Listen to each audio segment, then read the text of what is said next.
Hello and welcome back. Today we are trying a new tie-dye design that I've wanted to try for a little while. It's called the glitch design. Essentially the way that this design works is we fold our shirt three ways, three different angles, and then we're going to do an ice dye today. So I'm going to start with this shirt. This is a 100% cotton white t-shirt. It has been washed. I've washed it and dried it prior to today. And then I've just finished soaking it in soda ash solution. The soda ash solution is needed for the reactive dyes that we are using today. Just starting by flattening out the t-shirt as best I can. We have a yardstick, a meter stick here in Canada. This is about 1 inch wide. Doesn't matter how long it is, but the width matters. The way that this shirt or that this design works is that we use this from underneath. We will stand up a pleat on the edge, and then we will fold it back down. So that's how we are going to start this. I'm going to start flat. We're going to make sure everything's ready to go. And then we start by simply standing up this pleat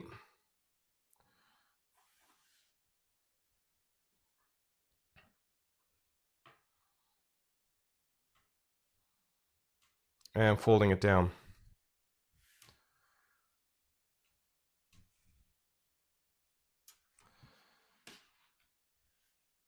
Now, unlike many shirts where we just fold straight pleats, we actually want to go about 2 widths. So I'm going to you don't have to do this every time, but you want to measure this about 2 widths up.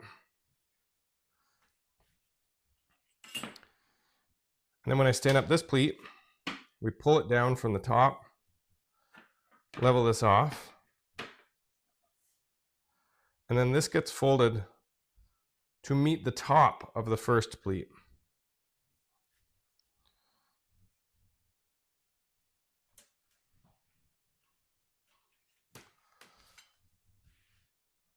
So once again, we'll use this as an example, but you essentially want to go 1, 2, and then lay out your next ruler about. You want to lay out your yardstick about 2 more widths above it, level this out, and then fold it down, keeping everything nice and flat as we go.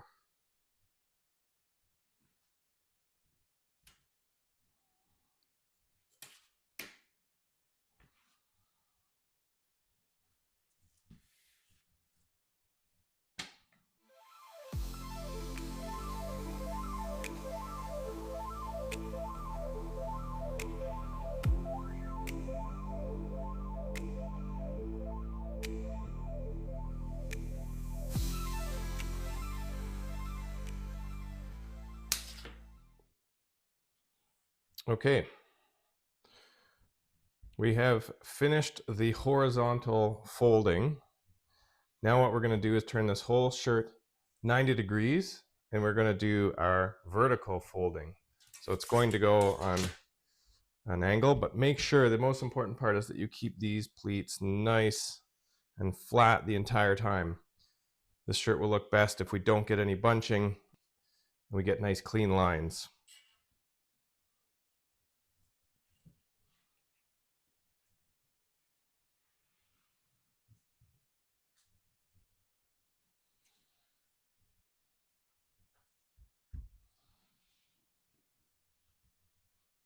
Okay, it's nice and flat. Then we do the same thing.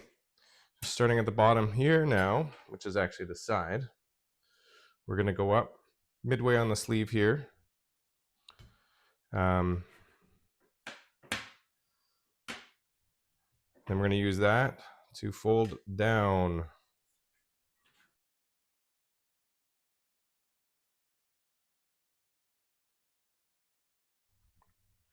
We're going to do our best to keep everything nice and straight.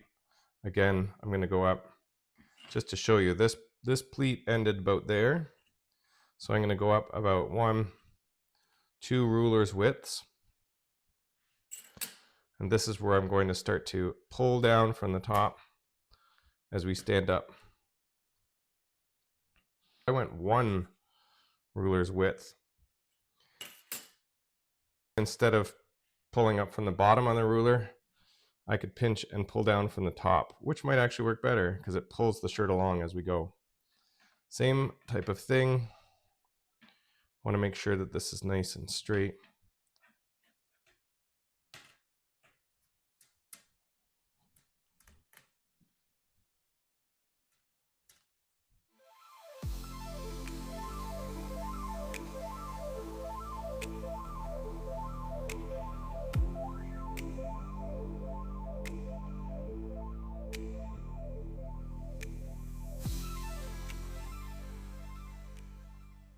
All right, I think I've just found a new way to do these pleats fairly easily. What I'm going to do, with 1 long ruler underneath and another ruler for the top. It's hard to see here on the camera, I'm sure, but this is the bottom or the end of our previous pleat. So if I start there and I fold this ruler once up this way, I align the bottom ruler on it like that. Now I can just kind of clamp these together with my fingers or my hands, and I'm going to fold toward me, which picks up these nice pleats all at once. Don't really have to worry too much about them missing, and then I just simply fold that back down. Now I pull out the top ruler. I can use the bottom ruler while it's still there to flatten everything out, and then we repeat. So this bottom ruler will now slide up. I'll do this again. Here's my line. I can put my top ruler in there. I'm going to fold once away from me. Sandwich these 2 rulers together. I'm going to pick up. Fold down. Now my top ruler comes out and I still have my bottom ruler kind of tucked under the fabric. It's exactly what I want.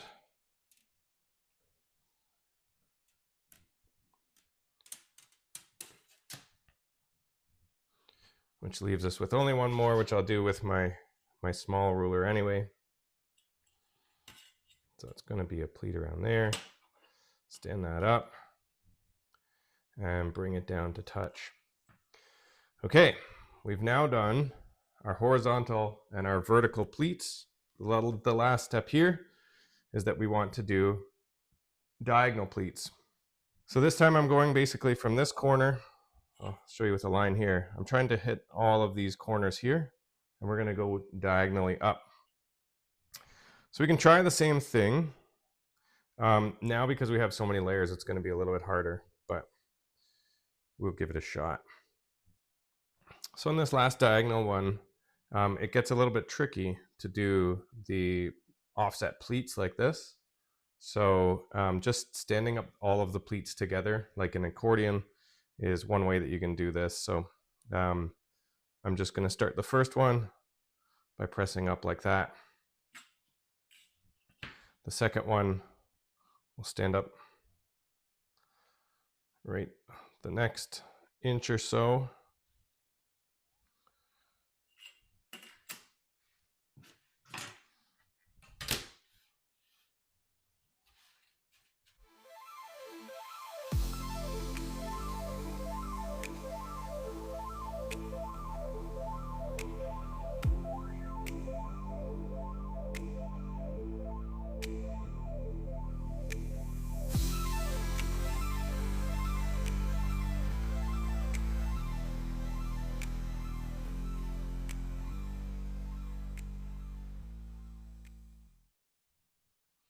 Okay, now before this all falls apart, I'm going to go grab some elastics just to hold it in place.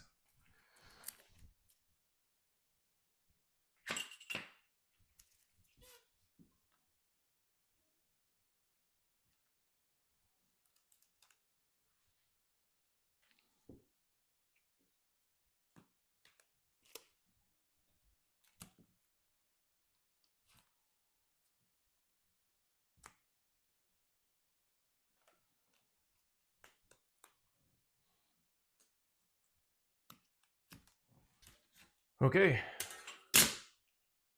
we can put the rulers away.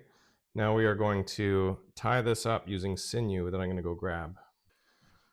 So I have a black sinew. This is an artificial sinew. It's wax coated. It allows you to get some really tight ties on there, which is great because this design will look best if we have some really clean white lines. And the way that you get those white lines is by using something like this, which is a sinew, and tying it basically as tight as possible without snapping the sinew itself.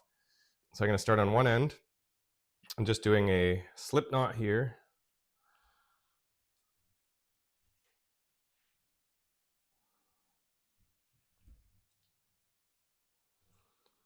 I'm going to start by just cinching that down, tying pretty tight, and then we will loop a couple times and pull even tighter. The way that I pull tight is I take a screwdriver like this, I wrap it around 3 times, holding really tight. I press down on the design and just pull as tight as I can. The tighter that these are, the cleaner your lines are going to be, the whiter they will be. They won't retain any dye. So the tighter that you tie these, it will actually repel the dye.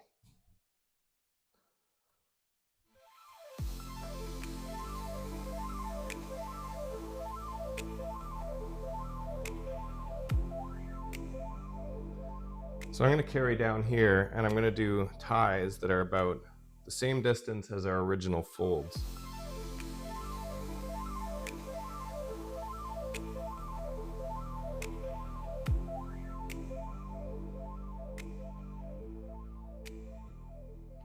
So these are really, really tight ties that I'm doing,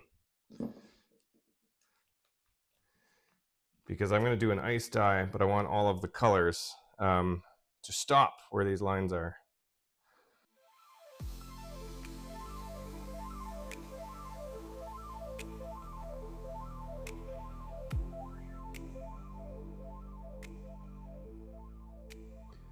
I don't know if you can see, but I'm pulling so tight that I'm actually cutting through some of the screwdriver here. That's about how tight you want to do it if you want really clean white lines.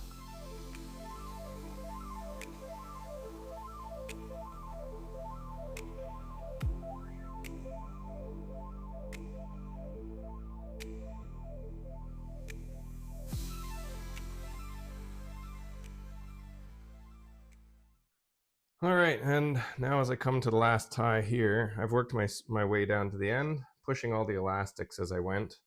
So no more elastics on here, just the sinew tie.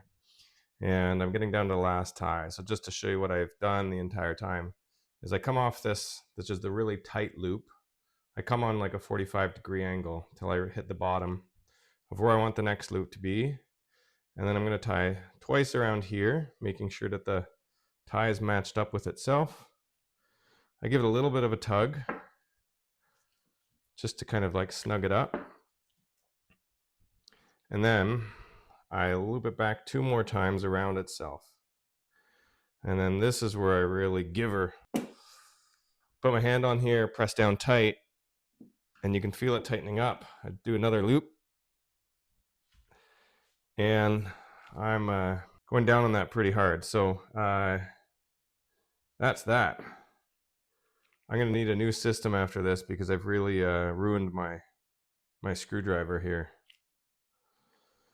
But that's okay. It was worth it. So yes, I've really damaged the screwdriver with how tight I was tying, but that's what I wanted. The final step here is to do the ice dyeing. So I have this is my tied garment for the glitch effect. What I'm going to be doing is I'm going to actually put it in here. This is a, I don't know what you call these. They're for soaking wallpaper when you're installing wallpaper. I think it might have been $1. So the general idea here is that that will go in here. We will add our dye right on top of this and then cover this with ice so that it can soak down through. We're also going to put a little bit of soda ash on the top here as well. One other thing that we can do, because we're going to be leaning this up, so we want all the dyes to rinse out the bottom. What I've done is I've actually cut a hole in the bottom of the tray here, so that as I'm leaning this up like this, the dye can run down here and then into the drain in my laundry tub. So I'm going to do that. The only other thing that I have thought about doing is just taping this last piece of sinew so that this doesn't also fall down the drain as well. So I'm going to run and grab a quick piece of tape here.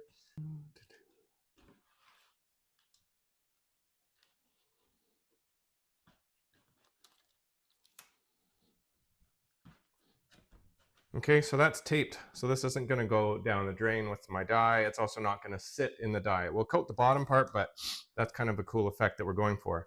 I wonder if I can find something to really hold the dye against there, or the ice rather. Okay, I have these in the kitchen. Use a few jars. What this is going to do, it's going to allow me to pile the ice here and not have it waste any of the dye out the side. We want most of the dye to go through here. So that should be good for holding our t-shirt in place. So the last thing I'm going to do, because I have a ton of these lids for the takeout containers, I'm actually just using them pretty straight up like this to, what this will help do is also channel the ice and the dye straight down onto the garment, onto the t-shirt, and allows me to load up a lot more ice into here. So that's what our final rig up's going to look like. I know that doesn't look super special right now. You know what? I wonder if I can get rid of these at this point. That actually might be enough. So this is perfect. I'm gonna ditch the jars, thinking on our feet. Ditch the jars. I'm gonna use these takeout container lids. These are gonna serve a few purposes. One, it actually holds all the ice, so I can stack up the ice pretty high in here, allowing it to flow down through. Two, it's lifted the shirt off of the bottom a little bit, so the dye that does kind of run off will run through the shirt and then coast out the bottom into the drain. The jars were an all right idea, but I like this one better. Okay, for the next section, there's only one last thing to do, and that is to get the dye on here and then fill it with ice. So this is Soda Ash Dye Fixer. It works with the Procyon MX dyes. This is from Jacquard. I'm going to sprinkle a little bit of this on top. Then I have three colors that I'm working with today. It's the Marine Violet, number 58 from Jacquard. I have a Jet Black, which is a 150. It's same thing, Procyon MX dye.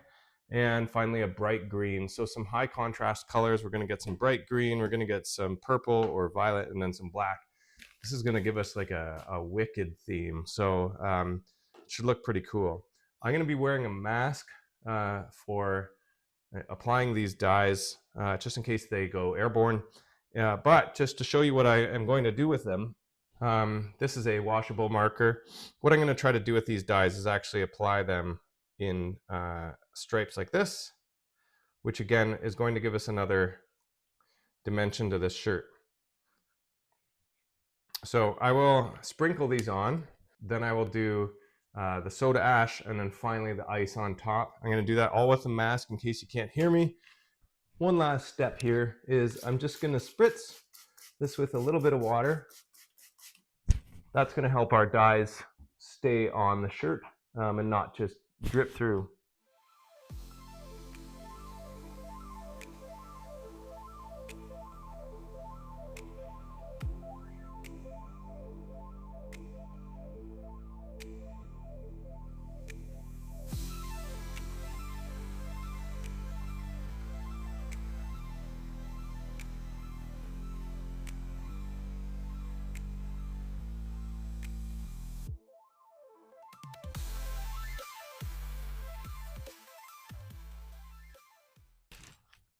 And then the final step here is that you place your ice on top of everything.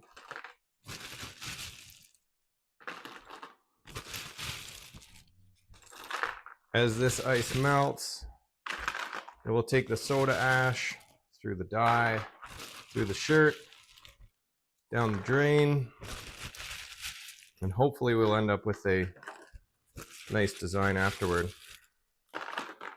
So I'm just gently placing the first few pieces of ice, trying to keep most of the dye on the shirt.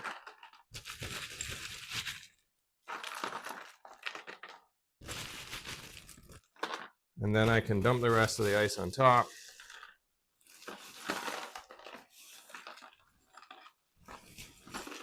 And then I'm going to take this all downstairs so that it can finish its job. We'll check back in about 24 hours, see how it's doing.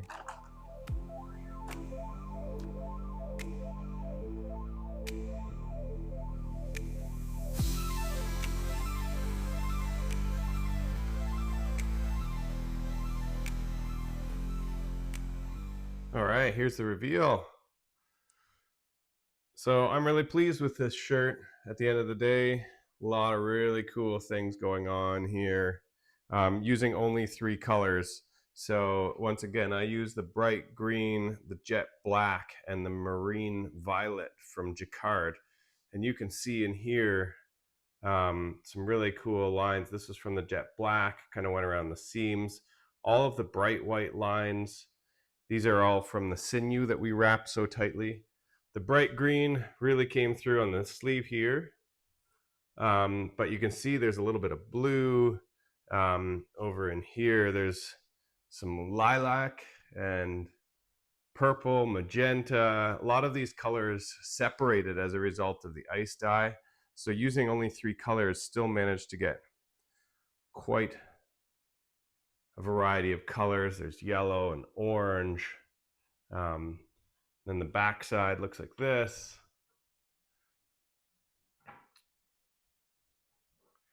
Anyway, very pleased. The pattern came out really cool for the glitch pattern.